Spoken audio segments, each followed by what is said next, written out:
we, Dr. Delna Gogawala and Dr. Kashmira Gogawala, physiotherapist, welcome you all for this introductory lecture on lungs and breathing exercises. We've just outlined the small lecture for you to understand what we are going to take in this workshop of lungs and breathing exercises. So we'll first see how our respiratory system functions and its parts. So we start with, this is like a human structure. Okay, this is the nose. Okay, so our respiratory system is divided into two parts. One is the upper respiratory system and one is the lower respiratory system. The respiratory system starts from the nose. So we breathe air in from the nose. So nose is a part, the nasal orifices are the part of your upper respiratory system. From here the air goes down inside, okay, and it goes into the trachea. The trachea starts here, okay, where your throat is. From that level your trachea, which is the windpipe. So when you touch your neck from the front, what you can feel, that cartilaginous structure, that is your trachea.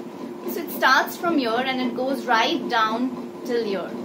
Okay, so it goes right down, and then once it enters into the chest cage, it divides. The trachea divides into two branches. Okay, it divides into two main branches and they are known as the bronchus. Okay. Each of this branch enters into your lungs. This is your lungs. So we have two lungs on either side, one lung on either side. So total two lungs, and the trachea enters, divides into bronchus and enters into each lungs.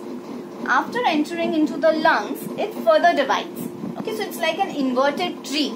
So the trachea you can imagine like the branch of the tree, the trunk of the tree, and the lower section, once it divides, these are like the branches. So the bronchus now further divides and redivides into small bronchioles. And at the end of the bronchioles, there is a small air sac.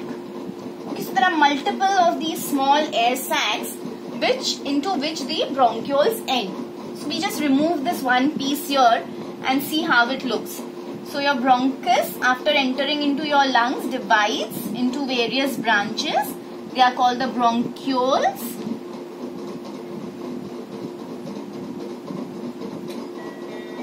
And the bronchioles then end into these air sacs. These are known as the alveoli.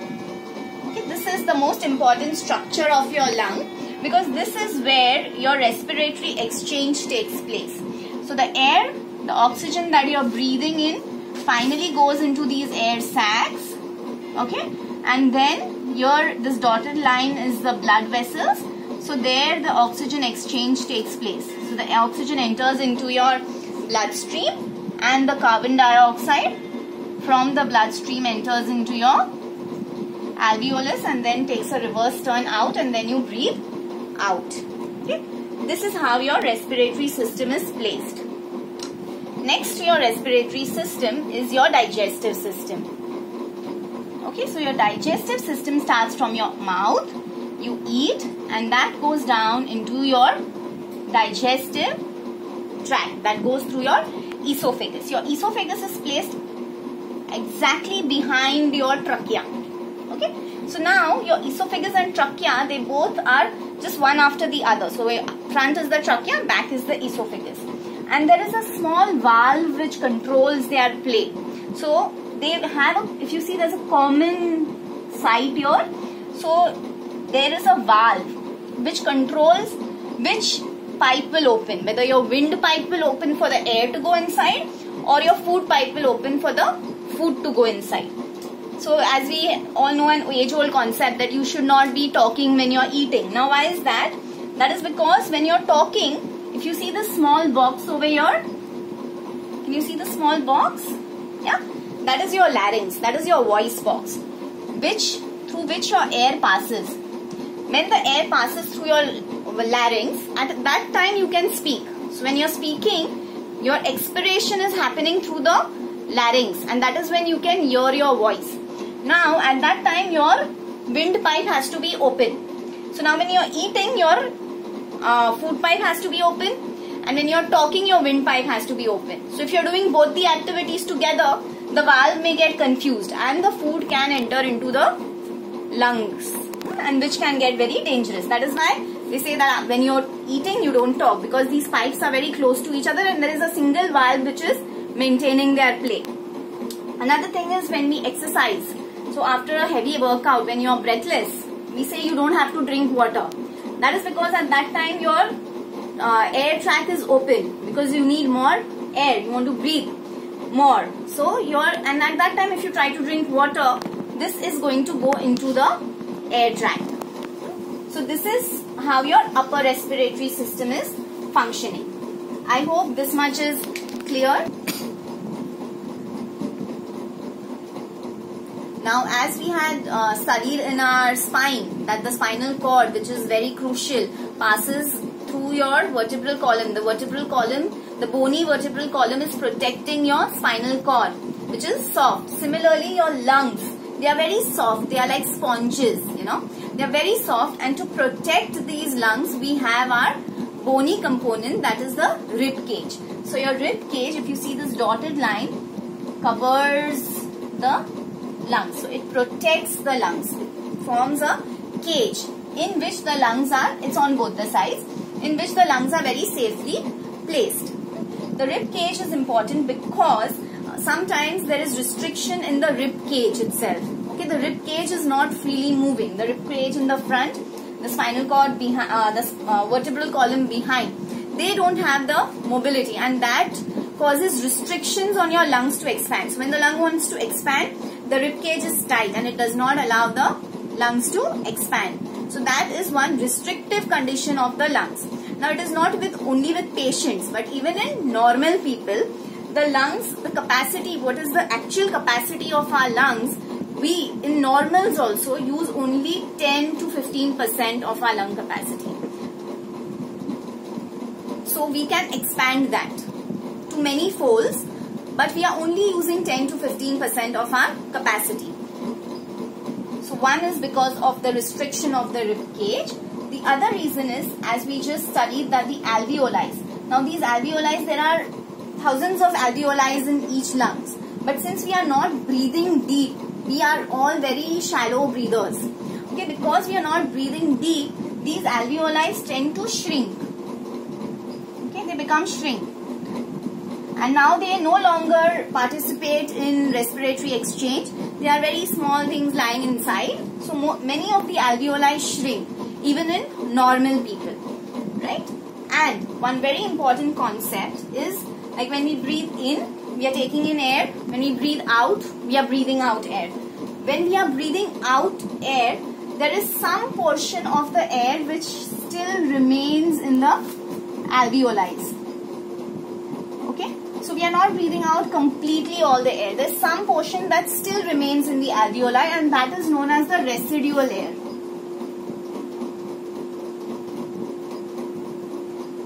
This is present in everybody.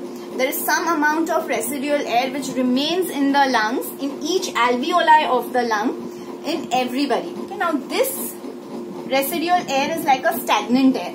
It does not have that much level of oxygen that your fresh air that you breathe has. It is a stagnant air which is lying in the lungs, which is wasting the area of the alveoli. So it is very important for us to, deep breathing in is important, but as well as breathing in, your breathing out to the full capacity is also very important, so that you get this residual air out. Once this residual air goes out, your lung has more space to breathe in the fresh air. Okay. Now in cases of asthma, what happens is, patients who have asthma, in them this residual air, more air gets trapped inside. So the patient cannot breathe out completely. That residual air is there in everybody, but in them, above the residual air, even more normal air which is into respiratory exchange also gets trapped inside, so they cannot breathe out. And when they cannot breathe out completely, it's difficult for them to breathe in, and that is the reason why they get breathless. These are conditions which are to do with the expiratory problems. Okay. Now there are inspiratory problems. Now when do inspiratory problems come? In conditions like bronchiectasis, what happens is these bronchioles, these alveoli, they get filled up with mucus. Okay, this mucus takes away the space, and that is why there is no space for new air to penetrate inside until and unless the mucus is brought out. Okay. That also is one of the reasons for pneumonias, where there is a lot of mucus trapped inside the alveoli, and not only in the alveoli but into the entire respiratory tract, and that makes it difficult for the air to go in. So clearing that is also extremely important. So in this workshop, we are going to the list that we have sent you of the various exercises that we are going to teach are basically to deal with the inspiratory exercises, where we will be working. This is for the normals also, where, as I mentioned, that the alveoli in normals also shrink because we are not breathing to our maximum capacity. So we will be teaching you all how will you breathe to your maximum capacity so that your inspiration becomes much better and deeper. So those are the inspiratory exercises. Then we will be dealing with expiratory exercises, where, as I mentioned about the residual air that is trapped in normals, we will be teaching you all how do you breathe out completely so that this trapped air can move inside and outside, and there will be space for fresh air to move inside. Okay, so those are the expiratory exercises. Then we will be dealing with very important thoracic expansion exercises, where we will be dealing with this rib cage. How do you make the resistance of the rib cage a little less, and how do you expand the rib cage so your lungs can expand? Many a times we just go on working on the lungs and the rib cage itself is tight. So no matter how much you're trying to expand, the lungs won't expand if your rib cage doesn't expand along with it. So thoracic expansion exercises will be dealing with your rib cage. And another very important portion that we'll be taking are your breathing muscles. Now breathing is an active process, though it happens involuntarily. It is an active process. Your main breathing muscle is your diaphragm, which is at the end like this. There is a muscle here inside.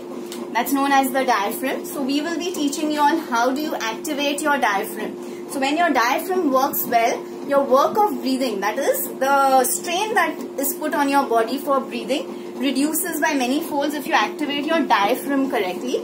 So we will be teaching you strengthening and diaphragmatic breathing exercises.